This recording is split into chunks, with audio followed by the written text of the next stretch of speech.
Company gift ఇచ్చారు. మనం ఇప్పుడు ఫ్రెంచ్ ఫ్రైస్ చేసుకుంటున్నాము. ముందుగా అయితే ఆలు తీసుకోవాలి. మనం ఇప్పుడు ఫ్రెష్ ఆలు తీసుకుని పీల్ చేసి ఇగో ఇలా కట్ చేసుకోవాలి.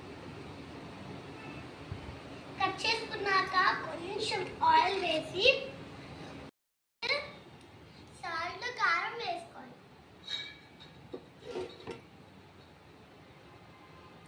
ఇప్పుడు దీన్ని కలిపేసిన తర్వాత దీంట్లో వేసుకోవాలి.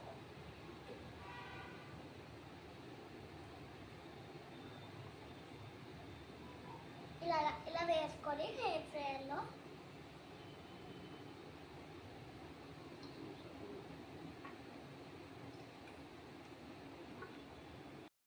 ఎయిర్ ఫ్రైయర్లో పెట్టేసి క్లోజ్ చేసేయాలి.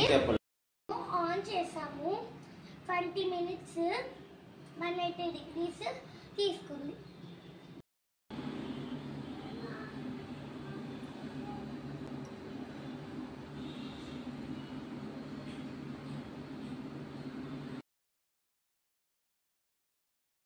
సో గైస్ ఇప్పుడైతే ఫ్రెంచ్ ఫ్రైస్ రెడీ అయిపోయింది అనేది. సో మనము ఇలా సాస్తో కలిపి తింటే బాగుంటుంది. వావ్,